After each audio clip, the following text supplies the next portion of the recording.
Patrick, welcome. How are you doing today? No, I'm doing fantastic. How are you doing? Good, good. A bit cold. It's very cold in London. It's snowing, in fact, in London.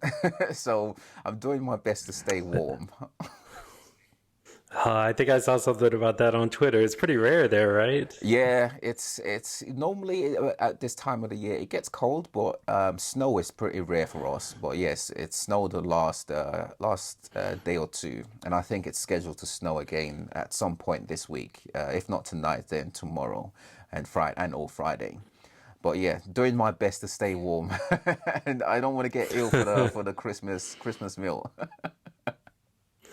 Yeah, I hear that. Thanks so much for joining me.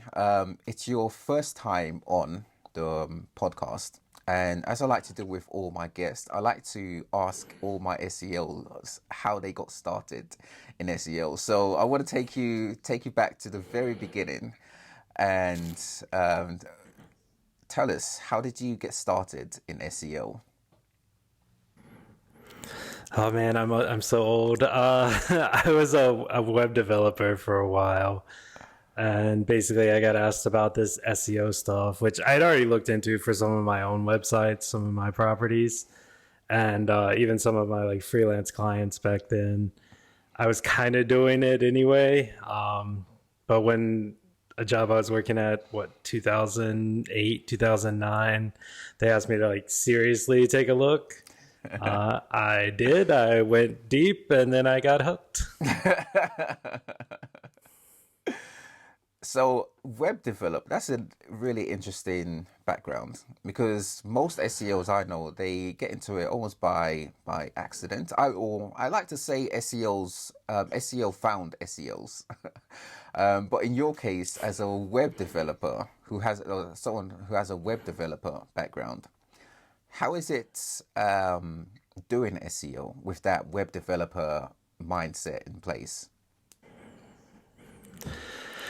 I think it helps. That's why I'm a technical SEO now. Is like it was kind of a natural progression. Troubleshooting weird infrastructure issues. A lot of what I did as a developer too. So, less database work, less actual coding now. But yeah, it was a pretty easy transition. I kind of like the marketing side of it better, and SEO was just like a big game back then. It's like how do I rank above these other sites? And I was a big fan. I like it. So, as someone who has that web developer background, what do you think SEOs can do to work better with web developers? Oh man, communicate, not waste their time. There's a lot of SEO tasks. People will send, spreadsheet dumps from tools and be like, "Can you fix these 5,000 issues, these 500,000 issues?"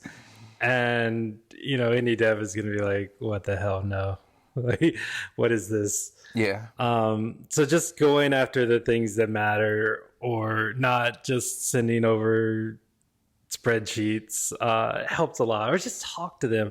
I don't know why there's this big like divide where SEOs are afraid to talk to devs. Sometimes like there's some gatekeepers in the way. I get it, like project managers and stuff, but if you can ever gain their trust and talk to them for 5 minutes, like you'll get so much more implemented. I completely agree, and that's one of the reasons why I like being client side because you can literally just go up and speak with whoever you want to work, whoever you're working with, web developers in this case. One of my favorite web developers have been folks who I've worked with client side because you literally just go up and speak with them, join their stand ups, and it's a case of just, as you said, communicating, right? I find that some Yeah, and SEOs. work wherever they're. Oh, sorry. No, no, go ahead, go ahead. I was gonna say, like, that's a good point. And whatever system they're working, if they're working in like a project management system, if they're working in GitHub, submit an issue. GitHub's like their social media. Like, you really want to get in their good graces, Yeah, like some of their stuff on GitHub, comment on some of this stuff, and they'll be like, "Oh, okay, thank you." yeah. I find that SEOs are one of two ways when it comes to working with web developers. They are either very prescriptive, so they almost feel like they know development, or they're quite hands off, as in they make recommendations that's quite open for web developers to interpret. Which do you think is a better approach? Depends on the dev, I would say, and the Right. SEO and the amount of trust established. I'm a big proponent of not telling devs how to do their job, even if I Mm, may know like a way. If I have a good relationship, I might suggest something. But in general, I'm like, here's the problem. Here's like the proposed end result, and mm-hmm. like you get there however you want to get there. I think in some cases SEOs overstep with devs, and that can easily ruin any relationship that they have. I have a theory around that, and I've seen this mainly with SEOs who work client side, who work agency side rather. Technical SEOs, agency side, they tend to go in very deep with technical SEO recommendations, and it's almost as something they need to do because they stick with technical SEO. So an agency person, for example, an agency technical SEO, they wouldn't venture into on page or off page or analytics. They'll just literally be technical SEO, right?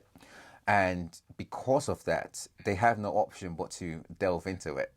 And because of that, they have to almost rub shoulders with developers, learning development work essentially. That's my thinking around that.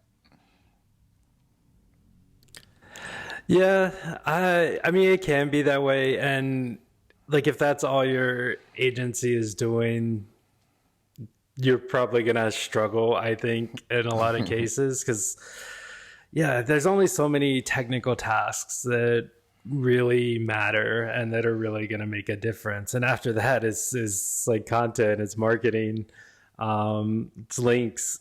So at a certain point, like you probably should put stuff in a backlog and just kind of step back. But if you're trying to like justify like, oh, I need more stuff, I need you to do this because they're paying me for this, Hmm. it's hard because at a certain point, like you've just got a bunch of tickets in, like some basic maybe website maintenance tasks or some cleanup work that is not going to get prioritized. There really shouldn't be, but if that's all your job is, all your role is, you might be pushing for that. But then there's a mismatch in expectations. Like the company's like, we got better things to do that are going to have more of an impact, so Mm. we're not really going to work on that. I'm so glad you said that because I'm literally seeing that. I contract at different agencies, and I see a similar theme across the board, especially with agencies that have dedicated technical SEOs in place. All the work that's carried out has to be technical. And because of that, they have no option but to delve into some stuff that, in my opinion, wouldn't necessarily move the dial for the client, but because they have to deliver whatever they deliver has to be technical, they have no option but to do that. And I feel for them. I really do because Yeah, it's go ahead. no, I was going to say I've been fortunate in my career to have experience across the board, right?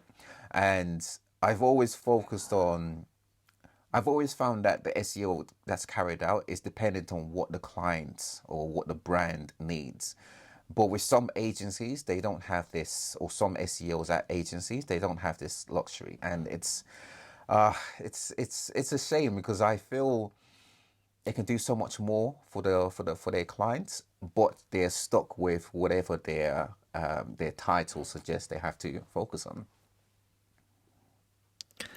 Yeah, but I don't know that you're really stuck that way. It's more people stick themselves that way. Like clients are Mm, generally open to, what is going to have the most impact. If it's not going to be technical, that's fine. mm, And in fact, like I said, there's a few things that I would absolutely prioritize. And then there's a lot of things that I'm like, no, you got better uses of your time. But when you're in that situation, like, yeah, if you can help them with the other things, do it. If you can't, there's still important things you can kind of work on, like setting up proactive monitoring, like making sure that if a real problem does arise, like you're on top of it, you get notified, that it's going to get resolved quickly. Because that's really the best thing you can do. And it's unfortunate because like if you're doing your job really well and you're catching issues and keeping issues from like rolling out, you're almost invisible at these companies. But it's because things are working well.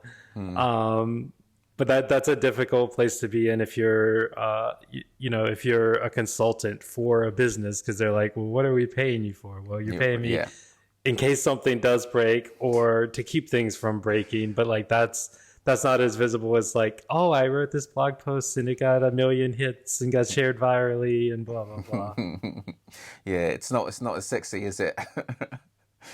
Now I've seen on your LinkedIn your vast experience across client side, agency side, and also as a consultant. I'm curious, which do you prefer out of client side and agency side? Can I say neither? In-house is better. And in-house at a tool company where I am now at Ahrefs, this is the best job I ever had. I love it here. Yeah. It's just such a cool company in general. But yeah, it's hard. When I ran my own agency, I'm not good at sales. I'm not the most personable person. So I struggled there, like growing the business. Client side, super fast, lots of different projects, lots of opportunities, but also like a lot of things you can't necessarily do. A lot of you're not as embedded as you are in-house, so it's hard to get certain things done with companies, and you're working with so many clients too. They're like, you just don't have the time to dig deep a lot of times. In-house is cool, fun. You really get to dig deep, own everything. Get to do all the dog and pony shows, show all the results, get all the buy-in. It takes time to build that, but like once you build that trust, like you're the go-to person for like everything, and that's awesome. And then you also get to like coordinate with the agencies and some of the more manual tasks or things that you don't necessarily want to do. You can kind of like pawn that off, which is cool. Yeah, I don't know. They're all different, and I guess depends on like where you are in your career. Starting out, I think agency is probably the best place. Probably learn the most, see the most things. In-house, you can get comfortable fast, but like it's up to you. Like you can. There's so many issues at any enterprise company that, as a technical SEO, I always had things to do, things to work on, and there, like I didn't necessarily stay in my lane either. Like it was the case of when I was at IBM, I started a lot of like content projects or like Learn Hub and Cloud or YouTube videos for things like working with these different teams. It was all more like what is going to be best for the company and what's going to have the most impact. Yeah. So let's say a site like Oracle, right? When is the best time for a site, or sorry, a brand rather, of that size to invest in their SEO? 20 years ago, 30 years ago. A lot of the big companies, they still haven't done it. They will, in a lot of cases, just rank for their brand terms.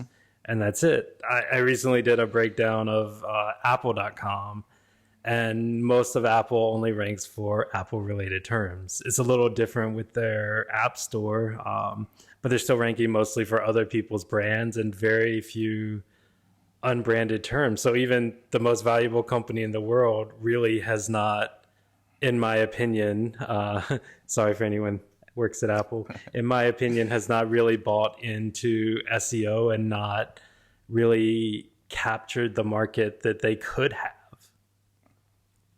Yeah, And I'm it's sure Oracle's the same way. I know I've looked at their cloud stuff before, and yeah, very little of their stuff was unbranded. yeah, it's funny, right? How these huge sites, they perform well for branded terms, but for generic terms, they're nowhere to be seen. And it just goes to show how much of their infrastructure has relied on has relied on the business from a brand point of view, not necessarily what's best for SEO or their website overall. They just focus on branding. A lot of these guys, or these folks, they have this old school approach to marketing where it's all about branding, right? Running a website, optimizing a website, completely foreign to them. I'm sure you see that on a probably daily basis, right? Yeah. When I was in-house, I was a C-suite exec once that even asked, "Do we even need a website?" And I'm like, "Are you kidding me? Like, can we fire that guy right now, please?" In this day and age, it's unbelievable. Like, even if it's all for a branding play, marketing, sales, you still need a website. You still need materials to convince people to convert, to show like client success stories. Even if you're not taking advantage of unbranded opportunities, you definitely still need a website. Yeah, it's like I say to well, pretty much everyone that asks me, as long as you have a website and you're focused on acquisition, you rely on acquisition, you need SEO. It's not just a case of SEO is a marketing channel.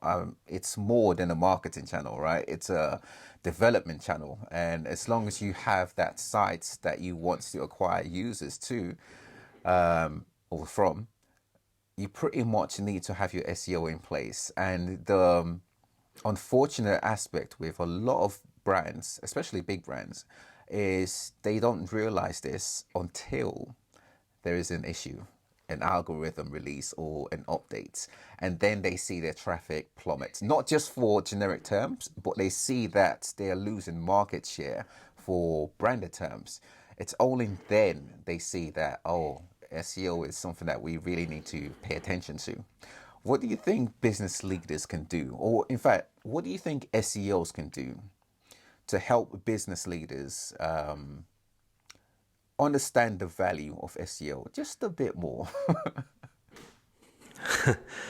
I would say two things that worked well for me in the past. One was a simple like funnel. So like you've got this many users and they go down in the pipeline. And those are the users that know you. So like a lot of SEO is expanding that funnel. So you get more at the top, now you got more at the bottom. So you got more sales, more conversion, more, you can pitch it even as like brand awareness. People love awareness campaigns at enterprise companies. The other thing is just comparing against competitors, actually showing your share of voice, but in a way that's unbiased, because a lot of times like people will build the share of voice on their own keyword sets. Right. I like to use like the whole like traffic and other people's branded terms, not just like people will put their own branded terms in their share of voice, and but not others. And I'm like, well, that's kind of biased. Yeah. But like showing them the real picture, because they might have a thing that says, oh, well, we've got like 40% market share, but it's like online, well, you've got like 0.5% market share. And that could be eye-opening. Like no one wants to lose to their competitors. If you show them all the opportunities, like the top pages of their competitors, the things that they're ranking for, that's driving them traffic, driving them value, then they're like, well, can we do that too? Like it really works. The competitor comparisons, they really do work. Yeah, it's one of those ones where I always show competitor data because that gets brands to really say, oh, these guys are doing this, we also need to do this, otherwise we're going to fall behind. And that's a big win in my opinion. Yeah, I it's funny you mentioned the fall behind too. Like I built some forecasting scripts using like Ahrefs data. So as far as I know, it was the first time anyone ever used like third-party data for forecasting. So Hmm. it's like where are you now versus competitors is a common thing, but like where will you be a year from now, 2 years from now, 3 years from Mm. now? And like showing that you're going to fall behind or like they're going to overtake you if you're already the market lead, like that's a powerful visualization because they're Yeah. like, well, what do we do to prevent falling behind or prevent being overtaken? And then you can argue for any projects you want funded, any headcount, any tools, like the things that you know you need to basically either keep up or overtake someone else rather than like, oh, I'm just going to lose. So Mm. showing you're going to lose to competitors, no one wants that. Yeah. No exec is going to be like, I'm okay with that. Like you keep your current funding. Yeah. They're going to be like, no, like what do we do to change that? And you can be like, this, I need like 3 people. I need this tool. I need these 5 projects funded, blah, blah, blah. Hmm. Done. Yeah. So it's a great way to get business buy-in. Now, when businesses buy into SEO, so they commit to investing in it, that's a big win, right? There's I want to say a secondary level. That might not be the right term to use, but like a secondary battle is getting not just business leaders involved in SEO, but their workforce operationally involved in SEO. It takes more than SEOs to make SEO a success, right? Content writers, for example, need to know about SEO, developers, etc. What can businesses do to better spread awareness of SEO throughout their company? Internal processes, tools, training, anything that will make it easier. And you'll find like, yeah, it might be 5% of people buy in, but find those champions and rely on them. Like they're the ones Mm. that are embedded in these different teams and product and content. They will help you push through initiatives. They will go to you for like issues when they arise. And they will be the ones that are like, well, in the meetings you're not in, they'll be like, well, shouldn't SEO be involved in this? Yeah. Like, shouldn't we talk with them? So finding those internal advocates can go a long way, and you only do that by doing projects with these teams, by doing trainings with these teams. Again, it might be 5% of the people that actually buy in, but if it's the right people, you're going to go far. When, Mm. especially like if they start doing things, having success, showcasing that success, they might be like, well, the SEO team helped us do this. It's the same with developers. Like if I have them do a project and like it shows great success, like we're doing a whole dog and pony show and like we're getting credit, they're getting credit, Yeah. everyone's getting credit. Hopefully they get raises, they get promotions, and then eventually it like builds within the organization where you have the right people in the right place that actually believe in you and SEO. Mm. And And then you I'm can really have that impact. and I'm sure you've seen a correlation between internal processes being very not just in place but streamlined and success in the SERPs, right? Tell me about that. This is something that I find very fascinating. It's not just like I said, SEO is not just a marketing channel, and optimization I don't think is limited to website. It's also internally as well, and I'm a big advocate for internal processes. So please tell me how you the linkage between having internal processes in place and SERP results. Yeah, I mean, that can get complicated fast, but I would say like just figure out how you do work with other teams. So, you've got a content team. If they're writing only branded content, figure out how to get some unbranded stuff, set up a content strategy, be like, I need a page about this topic, I needed to include these things, and I need like 100 of those. Like start there, or start with 5, start with 10, whatever you Yeah. can get rolling. Um, then like with once you've got that, you can be like, well, okay, for the paid team, like how do we integrate with them? Well, let's get people here at this top of funnel content. Mm. Let's remarket to them. Let's get them in our system so that we're now targeting them. social, that gives them things to put out, more content that people are generally going to like, because if you're making good content that's helpful to people, that's going to work well on social too. So it's really like trying to figure out how you're integrated with all these different teams, and then it's like getting the processes in place. So now I got content created. Well, as I start to get more content, I probably got to start worrying about internal links. How I got internal links between all these articles, between my product pages, between my sales stuff.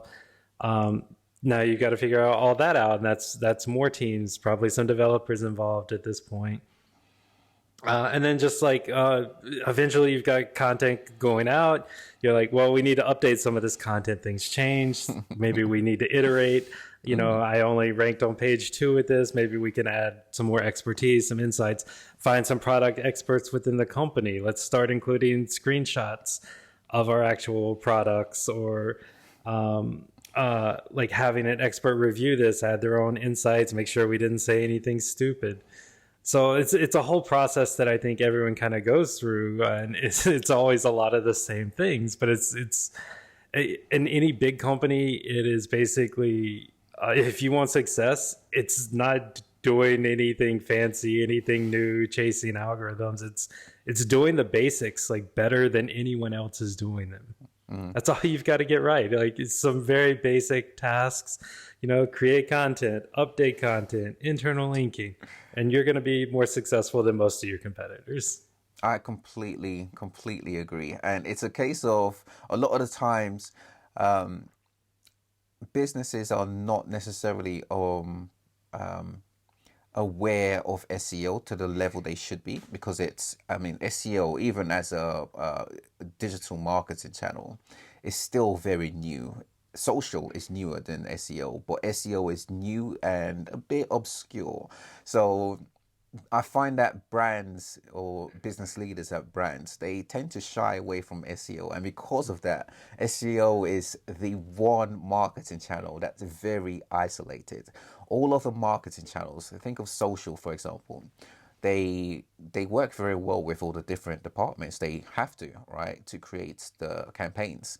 Whereas SEO is seen as a dark art and either pushed to the side or left alone, and that is the complete opposite of what needs to be done for SEO to be successful. The best companies I know, the best brands rather, that succeed with their SEO, they have SEO integrated, and they focus on integrating SEO throughout the company, not just from a board level, getting people to buy into SEO. Getting board leaders to buy into SEO, but from an operational point of view as well. And I think that is the key right there, because that is where the management of SEO comes into place. And without managing SEO effectively, you're kind of just leaving it to be isolated by default, unfortunately. Yeah.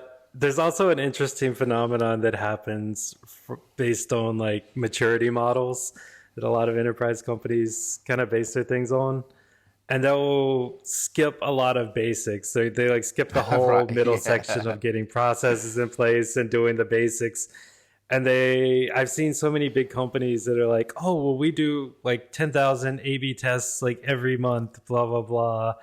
And like we're constantly testing them. Like, you got some like basic things like internal linking and like redirects and stuff you need to be doing, and lots of content you need to create. And I'm like, you just skipped over all the basics because you wanted to be like at that far end of that enterprise like maturity model.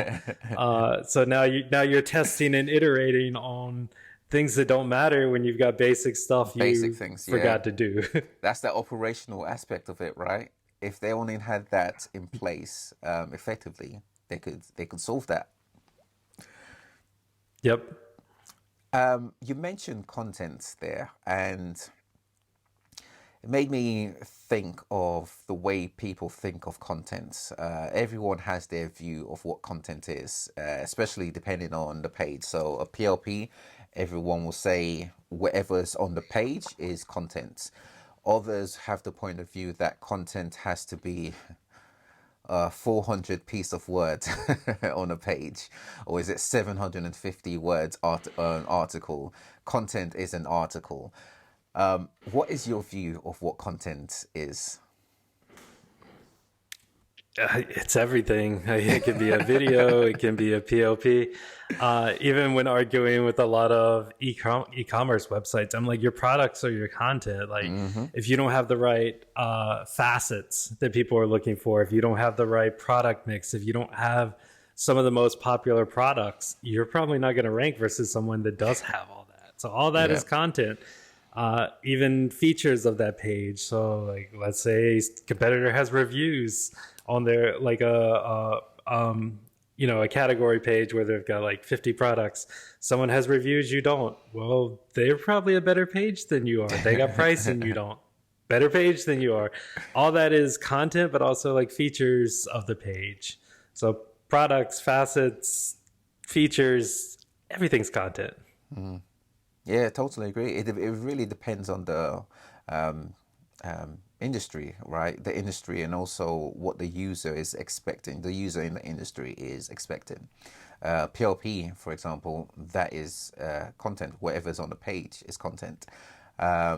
Looking for recipes, then that requires, let's say, recipes. Well, these days, I think more people search for or expect to have a video of recipes. I think that specifically is changing. Now, let's move to Chat GPT.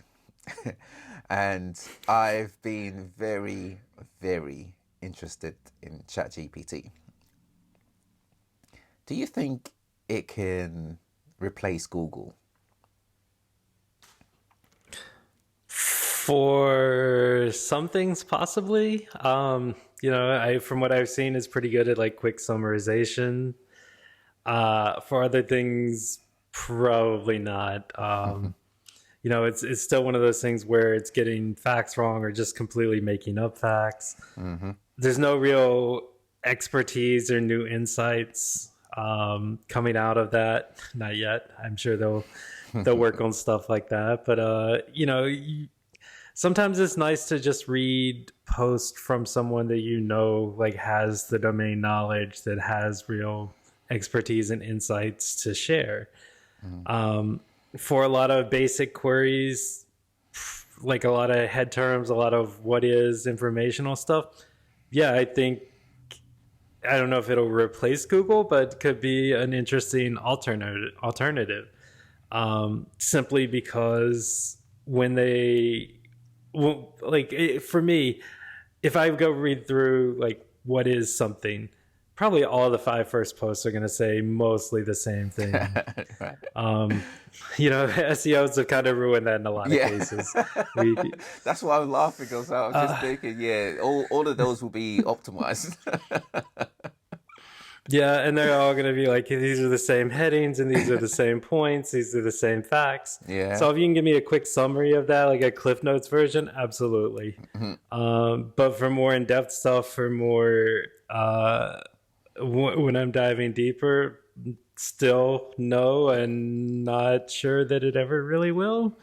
But it could be interesting. I almost view Google going to potentially a hybrid version where they're like, okay, we're going to do a summary of this stuff, but then like cite these 5 sites for this like point.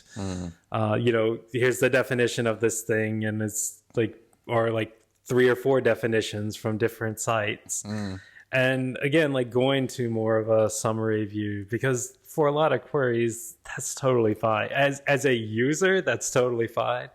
As an SEO or a website owner, I'm not sure that I like that, but I think that's where the web will head. Yeah, I think the next 2, maybe 3 years is going to be quite expansive from a search point of view, because I'm also looking at Twitter and what's happening on Twitter and seeing how that will affect Google search specifically. The whole paying for the blue check mark. I'm wondering, how is that going to affects the quality of Google search. Because if Twitter is saying, okay, you subscribe for the blue check mark, doesn't that mean, or does that mean anyone who has a blue check mark is then considered an authority figure, let's say in the eyes of Google, right? And does that mean anyone who doesn't have the blue check mark is not an authority figure? So will they be considered less quality than someone who has a blue check mark? And how would that play into Google's algorithm? All of these things, it's all in the air right now, and I think that's leading to a very fascinating couple of years from a search point of view. Yeah, I mean, Twitter can do whatever they want on their own platform. They can boost the posts and stuff. But like, if it's something like that where you can just pay to get it and you're not really an authority, like there's no way Google's going to look at that and be like, that's a trustworthy signal. I mean, I don't know if you remember this, but God, when was this? Maybe like 2011 or so. Like social signals were a legit thing. Yeah, like Google yeah. announced it. And then like 3 months later, they're like, no, we're getting rid of those. We're not going to rely on those. And it was because Twitter shut off their fire hose. Like Google no longer had access to the Twitter information. They're like, well, this is no longer a trustworthy thing. We should not count any social signals. Blah, blah, blah. They probably would have learned by now, like, that it could be gamed and people will buy likes and followers and blah, blah, blah. Anyway, but yeah, like the blue check mark, that's something that I think they could never trust that in its current iteration. Maybe before when, there was a verification process and stuff, but now, yeah, if you can just pay and get it, then it's kind of worthless, at least for Google. But, might help on Twitter. Yeah, might do. What has been your favorite algorithm release throughout the years? One that made you say, "Oh, that was perfect." That was perfect. Yeah, I have no idea, honestly. They've all been It's been interesting, so many, right? like iterations. Yeah. Caffeine was probably the coolest one just because like we no longer had to wait like 30 days or whatever for updates. Like more real-time systems. There were a lot that were painful for sure. I kind of like where they finally took Penguin, where they're no longer like penalizing people so much, but just making it so that they're ignoring a lot of the bad links. That was a nicer way of doing it after the pain that they cause. Yeah. And all the work they cause for SEOs. Till this day, that those Penguin and Panda are still my favorite too. I think those two were they were painful in the beginning, especially Penguin, because there was so much stuff that needed to be cleaned up. But they were effective, very effective. And I think it led people to focus more on users. And like I always say to brands, SEO is search engine optimization, but SEOs focus on users just as much as a UX professional focuses on users. And if you're focusing on users, everything you're doing will be aligned, which is another reason why you should always include SEO, right? But yes, those two algorithm updates really brought that focus into place. Yeah, I got rid of a lot of the dark, spammy tactics. You're right. I mean, when we're creating content now, it's like, what would people find useful? Like, what are they searching for? Yeah. Write the things they want to know. Like, that's perfect. Rather than like, let's stuff a bunch of keywords in the page and white text on white background and got to have 8% keyword density. And like, there's a lot less of that stuff now. So I would say it definitely cleaned things up, but potentially created its own other problems like we talked about earlier, where now we kind of like, they're looking for these things, so we all kind of talk about the same things, and we created this mess where, you read the first 5 articles for something and they all say the same thing now. You can almost like the SEO in it is it's like sites reek of SEO these days, especially when you can blatantly see it, and it's just like, Please focus on users because I don't know whether it's because we're SEOs, but whenever I search for something, my SEO mindset kicks in, and I just look at sites. I'm like, oh, you're too rigid on SEO. It doesn't look like you're focusing more on users. You can blatantly tell, okay, this is you know they tick all the boxes for the typical SEO fundamentals, and yeah, sometimes it's quite jarring.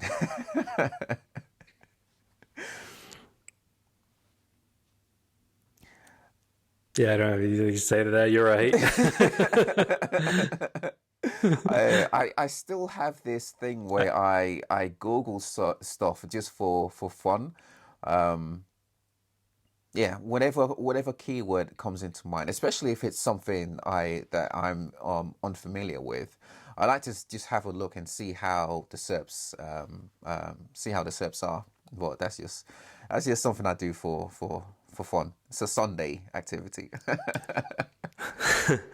Yeah, I think even like the whole web community, especially developers, a lot of people are complaining about Google search results now and how bad they are compared to how they used to be.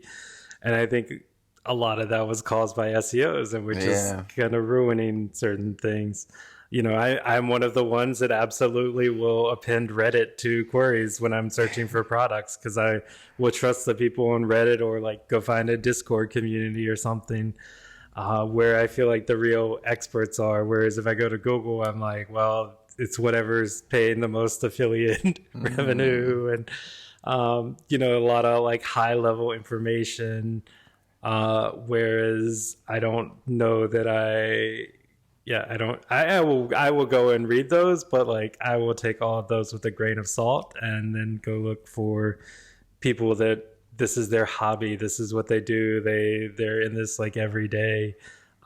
They're usually the ones that are going to make the better recommendations on what to buy, and have seen the real issues, rather than someone that's like, well, here's the description and the key facts and blah blah blah about all these things that may not even be the real recommended products from, again, like the people that have more knowledge of it. Yeah, I think the web is moving more into communities now, and knowing and finding communities is, I think, what web users are moving into. Like you just mentioned.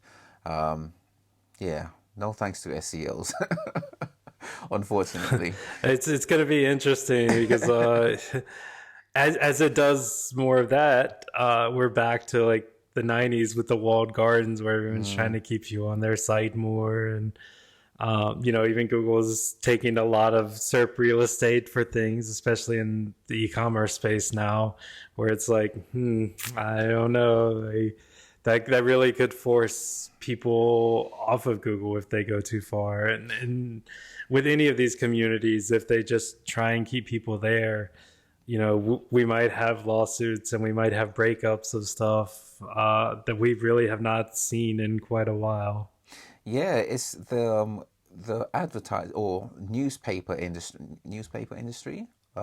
industry rather.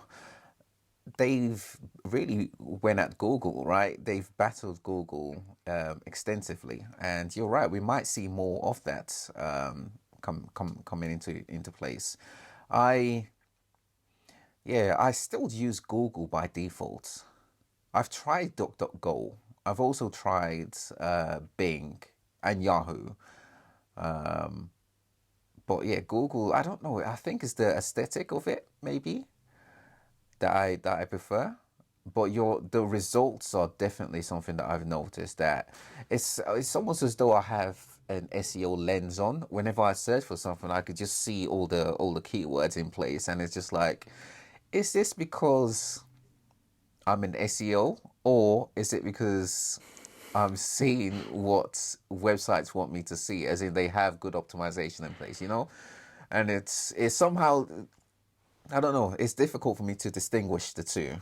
But yeah, it's something I noticed, that the results are not as um, pure or clean as they used to be, for better or Yeah, I worse. think it's somewhat of a diversity problem. They really are just letting Yes. multiple sites that kind Yeah. of say the same thing be there when I think there are better ways to do it. We actually have some cool, I don't know if you knew this, but like Ahrefs is building a search engine, yep.com. And Huh. like we have some really cool ideas there. It's still in like pretty early beta, but it's just coming along, and we will see if we can disrupt that market a little bit. For It was also 2023? interesting, like you. It might take us a while. I mean, Google wasn't built in a day either. Like it's there, it's functioning. Yeah. We still have issues to work out, and a lot of features and stuff to build. But that's a fun project, and it's also cool because a lot of the a lot of the things that we're building there, a lot of the systems, we're also going to be able to reuse a lot of that data and infrastructure within Ahrefs. So there's some cool things coming to Ahrefs also from that project. Awesome. Sounds good. Let's say in the next 2 to 3 years, in fact, let's say 1 to 2 years, if you could wish something from Google, it is Christmas. We're coming to the new year. If you can say, if you can make a wish or have a Christmas present from Google, what would it be? I don't even have to think about that. The GSC, a better API, they give me more data. They came out with the like how the pages are indexed and all, but it's like limited to like 2,000 a day. Yeah. Cool. If I work on a site with 100 million pages, it's going to take me 20 years to get data for each page. Just more data out of GSC, because I mean the export limits are so low. The API in a lot of cases is almost useless. It's frustrating, I would say. Yeah, I get that a lot with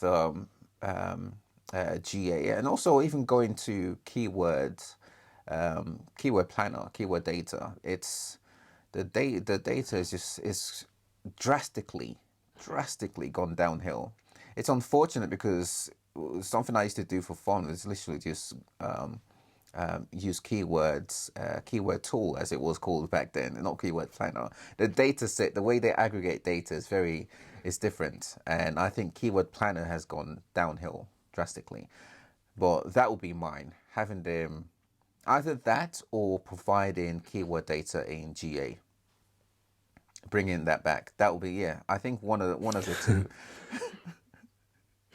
I can share a fun fact on that one, actually. Yeah, So go do you for it. know why the data is not in Google Analytics anymore? Why? It's a web policy called referrer policy.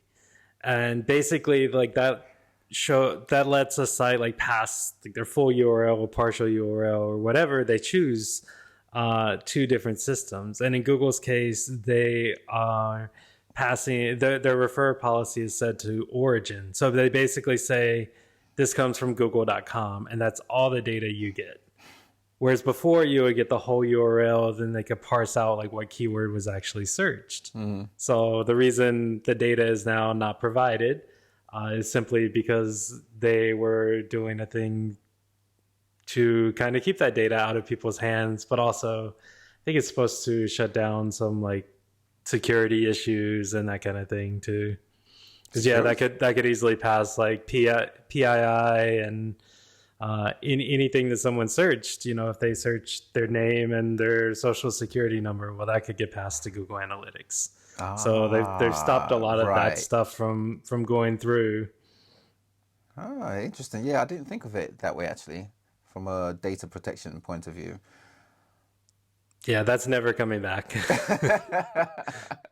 Yeah, that it's yeah.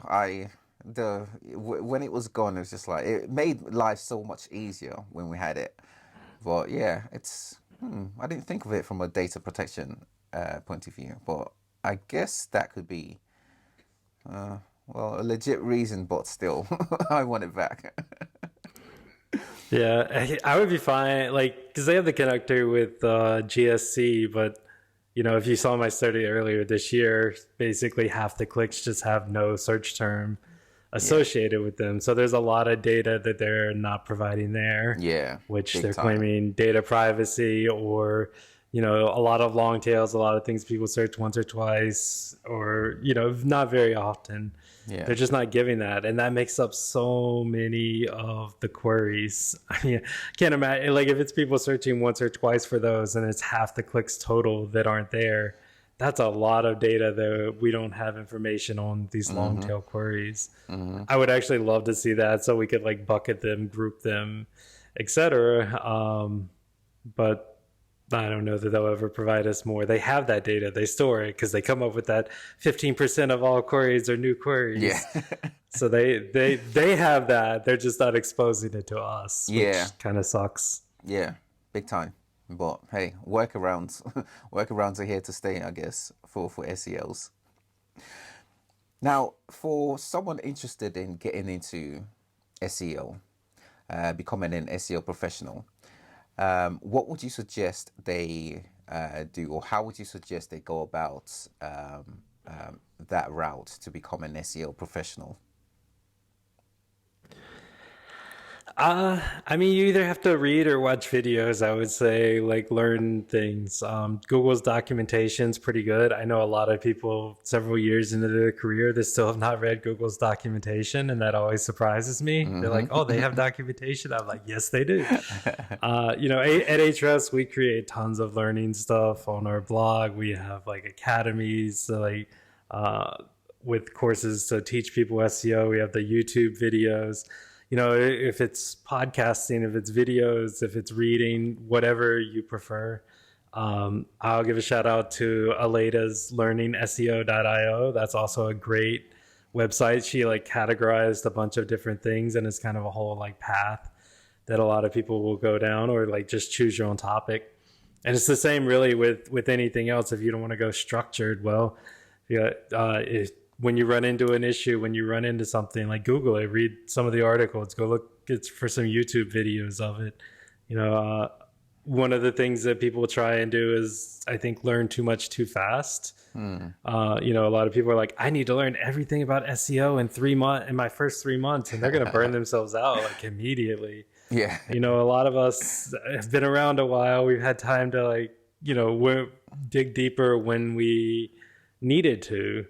Not trying to learn everything from scratch all at once. You're gonna forget 90% of it by the time you're through a course or through reading things. So just even going back and reading those things again later on. But it's also pace yourself, because I've seen the burnout too many times now that I'm just like, calm down. I know you want to know everything, but like if you burn yourself out, you're going to be out of the industry, or you may just never go back to that learning phase. I've kind of seen that with some people too, where they're just like, they get to a point where they're like, I just don't want to learn anymore. Or they're like, some people are like, well, I know everything, I don't need this. And I think it's a bad place to be in, because our field does change a lot, and there's always something new to learn. As long as I've been around, I'm always still learning something new. So it's don't burn yourself out. That's probably the biggest piece of advice. But and just go with whatever medium works for you. Some people are more visual. Some people just want to listen. Others want to read. I'm a big reader myself, so I read a ton of blogs and articles still. Whereas like my wife, she would be more of, I need a video. I'm a more visual learner. There's stuff for everyone, basically, no matter how you want to do it, what works best for you. Yeah, I agree, definitely. It's one of the beautiful things about SEO is it's never ending, and there is always something to learn. Continual learning is I would say the key, one of the keys for remaining in SEO, especially after you've been doing it for some time. It's like you need to continually learn this and get excited by it. Continue to get excited by it. What makes you remain in SEO and get excited about SEO? There's always interesting problems, especially technical problems. I love proving that ways that we think things work don't actually work that way. That's always fun for me. But it's also like just the teaching, presenting at conferences, writing blogs. Like that's probably when I learn the most, actually, because I will really dig into a lot of these topics that, yeah, like I know them really well, but like it's different when you're trying to create something for someone else. My wife's actually my sounding board for this, because a lot of the topics that I talk about, write about, present about are really technical, in-depth, difficult concepts. So for me, I think it helps to simplify that so that other people can understand. And like, if I can simplify this complex thing in a way that people will actually understand it, then I feel like I learned something too, because just being able to communicate that better, I think helps me be a better SEO. Yeah, there's a pleasure in helping people, right? Seeing their growth. That's one of the things I love about developing people at client side, either SEOs or non-SEOs who are interested in SEO. Patrick, for 2023, what are you looking forward to, excited about?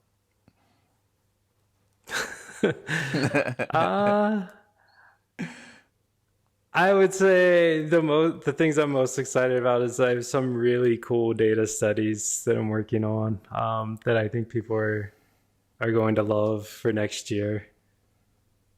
Yeah, Okay. I'm really trying to make a personal goal to do at least one data study every month, because I have access to all this data, and like I've done some cool studies already, I think, at least. But there's so much more that I want to do, and so many cool tests that I want to run, and things that I think people would find really interesting with some of this data. I'm looking forward to seeing them. Awesome. Patrick, thank you so much for your time. Where can people find you online? I'm Patrick Stox everywhere. Twitter, LinkedIn, it's STOX. I'm the only Patrick Stox in the world, so you can Google me. I actually I got a knowledge panel this year, which was a fun thing. Nice. Nice. Yeah. Yeah, it's yeah, you're all over the place. I said that almost as tongue in cheek. Where can people find you online? You're everywhere. Yeah, my stuff is on the Ahrefs blog, some on the YouTube. I'm in Slack groups, Reddit. I'm on like the /r/tech SEO there, but I'm active in like all kinds of different communities. So yeah, you'll probably run into me if you're active Yeah, in the community. just Google his name. You'll find Patrick. Oh, thank you so much for your time, Patrick. Have a good evening. Enjoy Christmas break and New Year, and yeah, we'll catch up again at sometime in 2023. Yeah, that sounds great. And thanks for Awesome. having me. Appreciate Cheers. it. Thanks, Patrick. Bye now.